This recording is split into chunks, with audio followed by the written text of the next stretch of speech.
жұмыста коллегам үй сатып алған ғой, сол үйдің кескен несінен пеш шыққан, соны берген. Пока бір жыл қолданса болады. 1-2 жыл, 3 жыл. Темірі қалың.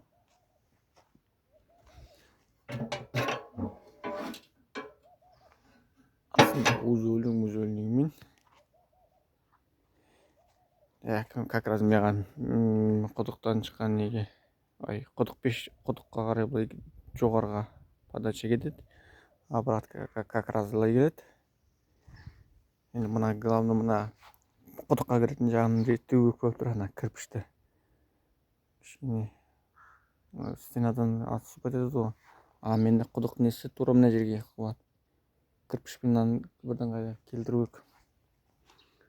Серега, рахмет. Пеш бергеніне. Серега, рахмет. Енді жыл бұйырса жақсылап жасаймын ғой. Мына жаққа енді қоспан етейін деп тұрмын. 3 па или 2,5 ба. Былайына жақтан темір тұрып жатыр ғой, содан былайына кішкене отступать етемін да. Шеті мына жерден бастады, мына жерден. Мына есіктің тұсынан мына жерге менде туалет болады, санузел. Мына есіктен былай примерно есіктен санағанда 3 метр. И былай 3 метр алдырсам бойдым. 3 метр. И былай 6 метр. Сонда мына прихожий 3 метр болады ғой. Шкаф қоюға болады. Бұяққа теплый пол сай салам. Енді жыл. План сондай жұмыс бар енді жылға. Үйдің сыртына әлі біткен жоқ. Мына жаққа қоспа қосам. Енді жыл бұйырса бітіреді жаным деп ойлаймын. Мына жерге тастамаған себебім құдық пештің несі маған тақалып тұрды. Ыстығы ұрады. Пеноплекс балық көремін деп қорқам да. Өйткені мен каменный вата қалай жапсырады екен? Кафельныйге жапсырам ба? Айтыңыздаршы, кафельныйге жапсырам дұрыс па? Каменный ватаны оттың ыстық нететін жеріне қайсы дұрыс болады? Салқын болып тұр кәдімгідей. Көгершін дауысы. Менің жерім. Времянканың ар жағында дәуі тұр ғой.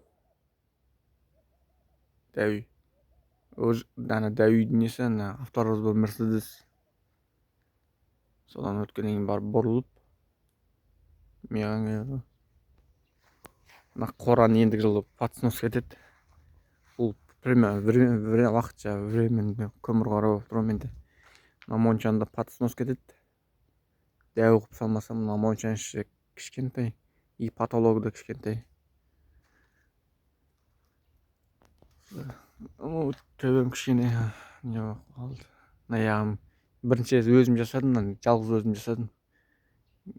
Төбем былай кішкене көтеріліп кетті да. Уклон дұрыс алмаппын. Енді осы воскресенье бұйырса печканы қоям. Құдық пешті жасаймын. Залдан мына жаққа қарай тұрған шығару керек болып тұр. Суббота воскресенье былай тұрған шығарам. Бал кеп тастаймын, одан кейін барып уже пешке кірсем ғой. Сонда сен бірінші жасап тұрмын отоплениені. Қызық, бір жағынан опыт, бір жағынан қызық. Өз үйіңнің пешін жасаған. Басын ойлағам, пластиктен тастасам ба деп оған. Пластиктен тастамай ақ қой, ол сен стяжка құймасаң, стяжканың астына қалмайтын болса, пластикті құюдың қажеті жоқ деп тұр. Темірден тастадым. Темірдің зато жылуы болады. И ыстыққа пластик сияқты ойнап кетпейді. Көп ойлана келе темірден жасауға шешім қабылдадым отоплениені. Көп сөйлеп кеткен шығармын. Давайте күндеріңіз сәтті өтсін.